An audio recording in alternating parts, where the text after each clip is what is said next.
Hello students, let us understand the difference between DTFT and DFT, discrete time Fourier transform and discrete Fourier transform.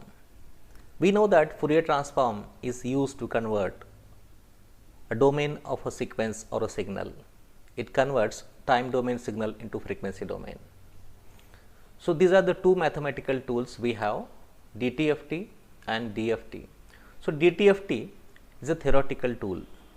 It is used only for simulation purposes, but discrete Fourier transform is of very important in converting a sequence into its frequency domain and analyzing it, and DTFT plays an important role in the computation of signal and filtering process.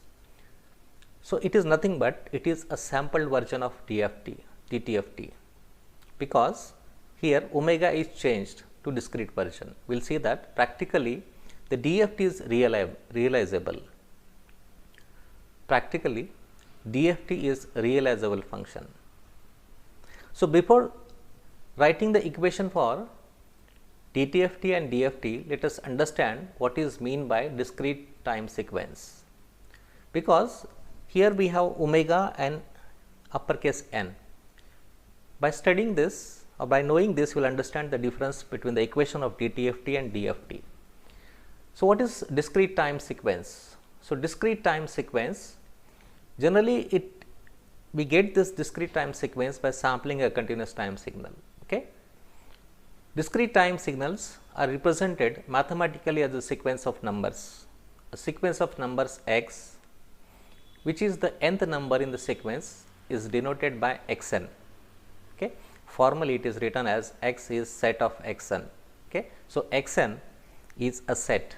We can write this as xn is equal to, so it can be 1, minus 1, 2, 0.5 and so on. So, these values are discrete values where n is the index. So, what is the range of this index? So, it can be minus infinity to plus infinity. Okay. And the most important thing is that n is integer. Okay. We cannot write n is equal to as a 0.5. Okay. So, it is always integer. If I put a mark here n, so it is arrow indicate, so n is equal to 0. The sequence start here and it is always an integer, and nth value depends upon the sampling process, the last value of the sequence. So, this is example of a sequence. See, so this can be a continuous time signal. After sampling we obtain this. So, if I connect this by using this dotted line, so we can say that it is a continuous signal which is discretized or sampled. So, we are getting above n and below n. So, this is the plus and this is the minus values. So, we can write here as a minus 1, and this x of 0, if you take a value for this, so it can be, suppose it is 3. So, we can write this as x of 3 is equal to, sorry, x of 0 is equal to 3. So, this is the index. So, n is equal to 0, we have amplitude x of 0, 3. Okay. The most important thing is what is periodic and aperiodic discrete time sequence. So, periodic discrete time sequence. So, we know x of t is equal to x of t plus t naught. X of t is equal to x of t plus uppercase letter t. So, this is the definition of periodic signal. The signal repeats itself. So, same is applicable for discrete time sequence. X of n is equal to x of n plus n. So, what is n? So, n is the number. So, here n is the number of samples. So, how many samples are there? So, here we can write, so n is number of samples. In this sequence, these values, suppose it is 1, 2, 3, 4, 5 and 6. So, these are the x of n's with respect to this index. these values, and the same values are repeating here after some time. So, these are from minus index. So, these are the values and these are repeating itself. So, this is the periodic sequence. So, it satisfies this condition of periodicity. So, it is a discrete time sequence. So, you have to remember this, what is n? So, n is nothing but period of a discrete time sequence. So, it is the period. So, what is discrete time? Periodic sequence, aperiodic sequence. So, the condition is not satisfied. See, when x of n is not equal to x of n plus n. So, it is not equal to this. It means the signal is aperiodic. So, this sequence, so it is minus n to n. So, 1, 2, 3, 4, 5, 6. So, 6 samples. So, here it is n is equal to 6. So, this is the time duration, number of samples are 6 here, and the signal is not repeating itself. So, it is a aperiodic discrete time sequence. What is required for us to understand the DFT and DTFT is, so here in continuous time case we have omega. So, omega is equal to 2 pi divided by t, where t is what? T is the fundamental time period. So, it is fundamental time period of continuous time signal. So, here we have omega, but it is 2 pi divided by n. So, here n is the fundamental time period, and we can write here n is equal to 2 pi by omega also. So, n is the fundamental time period. We are replacing t by using uppercase letter n. So, it will help us to understand the equation of DTFT and DFT. Let us proceed to DTFT, discrete time Fourier transform. The important points to understand the discrete time Fourier transform is, it is a Fourier transform of discrete aperiodic sequence. Just now we have defined aperiodic sequence. So, it is the Fourier transform of discrete aperiodic sequence. It is defined for infinite length sequences. Okay. So, it is defined for infinite lengths. So, it is n is equal to minus infinity to plus infinity, as well as it is defined for finite length sequences. Okay. So, not every time it should be minus infinity to plus infinity, but it can be defined, the same equation can be defined for finite length sequences also. DTFT, the most important point is the DTFT produces a continuous periodic frequency domain. Okay. What is the outcome of applying a mathematical tool DTFT is, it provides us a continuous periodic frequency domain. Okay. Frequency representation of the sequence. The most important is this one. So, it provides us continuous periodic frequency domain. Okay. We will also prove this. DTFT is a periodic mathematical tool. It gives us omega, which is the periodic. So, what is the DTFT equation? Now, we can write the DTFT equation. So, DTFT equation is,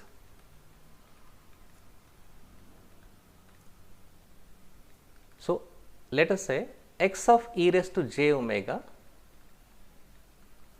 or simple notation x of omega. You can use either of this. So, it is discrete time Fourier transform DTFT of x of n. While reading equation, it will be easier if you know this. So, here x of e raised to j omega is a complex term. Okay. First, we will write the equation. So, I am using x of omega, okay, simpler notation. So, x of omega is equal to summation over infinite length of sequence x n e raised to minus j omega n. So, here we have omega and n. Okay. So, what is omega here? So, omega is angular frequency, okay. And what is n? N is the time index. Okay. Now, what is omega? So, omega in this case is 2 pi by t, not divided by capital N. Okay. So, it is there in DFT. So, here omega is continuous function. In DTFT, why it is a discrete time Fourier transform? Discrete time because omega is continuous. So, here omega, so this term is a complex term. It has both magnitude and phase, just like continuous Fourier transform. So, if you want to find magnitude of this, so it is x of e raised to j omega or simply x of omega magnitude. You have to take real and imaginary parts, coefficient of real and imaginary part. So, it is x I of, it is x r of omega square plus x I of omega square, okay, square root of this. So, it is a real part of this one. What is x r of omega? So, it is a real part and x I of omega is imaginary part. Imaginary part, after solving this equation you will get some real terms and imaginary terms, and coefficient of respective terms, if you take square root of this, you can find the magnitude of x of omega, so that you can draw the frequency spectrum. Okay. Now, x of omega is periodic. In what sense it is periodic? Because we are taking infinite length sequence, but we are getting a periodic representation in frequency domain. If I write DTFT equation and a test for the periodicity, so it is x of omega. So, it is summation for this infinite length x of n e raised to minus j omega n. Okay. So, before that we said it is x of omega is complex term. So, here also we can show. So, this term can be written by using Ilus relation. So, we have e raised to minus j theta is equal to cos theta minus j sin theta. By using this relation, we can write this as cos of omega n minus j sin of omega n. So, these are the respective real and imaginary part, and this omega represents the frequency in radians in this equation. So, frequency is present, although it is the sequence, so it has some frequencies we can find by analyzing this equation. Okay. So, how this is a periodic? If you find x of omega plus 2 pi, and if you take on right side, if you add 2 pi, so it is x of n. So, it is the sequence, okay, we can't add to this. So, here the frequency components, so it is j omega plus 2 pi, so it is n. So, you multiply this, if you multiply this term, okay, we will get 2 terms, exponential terms. So, it is x of n e raised to minus j omega n, this term, and second term is this one, into e raised to, so minus j 2 pi n. Okay, take out this term separate. We can write this as e raised to minus j 2 pi n is equal to cos of 2 pi n minus j sine of 2 pi n. By using this relation, so we have written that. Okay, and what is cos of 2 pi n? So cos of 2 pi n, cos of 2 pi is 1 and sine 2 pi is 0. So this term becomes 0. So it is 1. So it is e raised to minus j 2 pi n is 0. Substitute in this equation. Here if you substitute equal to 1, so what you will get? You will get the same term. So you can write x of omega plus 2 pi is equal to same frequency spectrum we are getting. Okay. So we can say that DTFT is periodic. So this is the one conclusion about the DTFT. Now what is the spectrum? What is the magnitude versus frequency, angular frequency representation we are getting out of DTFT workout?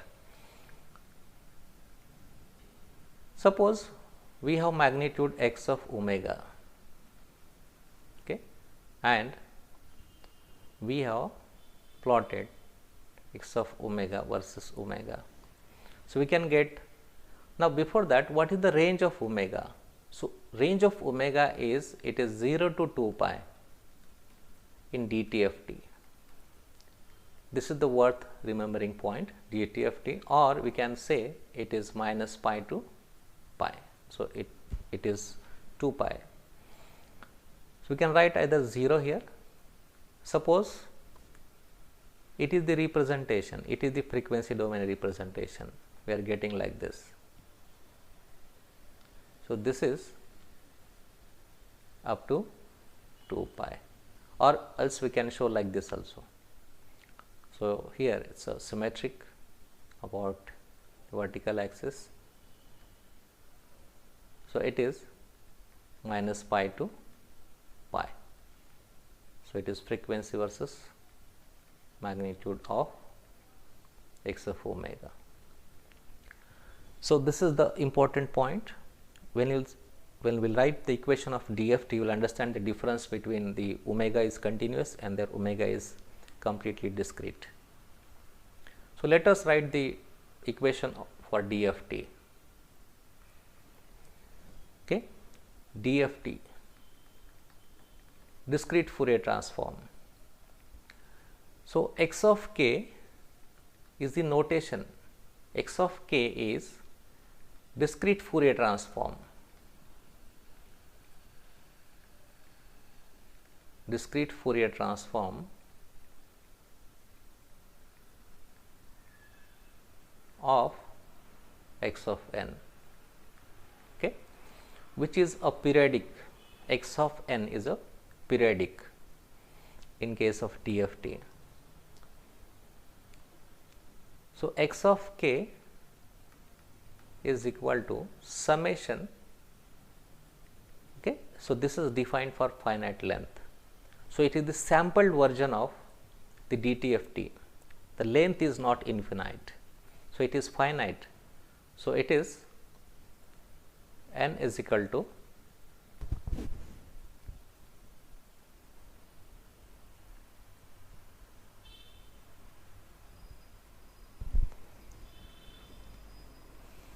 DTFT. DTFT is defined as x of k is equal to summation over n is equal to 0 to n minus 1. So it is sequence x of n e raised to minus j 2 pi by n, okay, k into n. Okay. So what is 2 pi by n here? So omega, okay, angular frequency is divided, omega is divided into 2 pi by n terms. Okay. So, it is the range of omega, or we can say 2 pi. Okay, the span of omega is 0 to 2 pi. That span, that frequency representation is divided into n parts. Okay, it means the previous, we have the previous transformation. So, this presentation, suppose this was presentation. Now, this is divided into 2 pi by n parts. We can say it is 1, 2, 3, 4 and so on. Okay, and this is x of k, and this is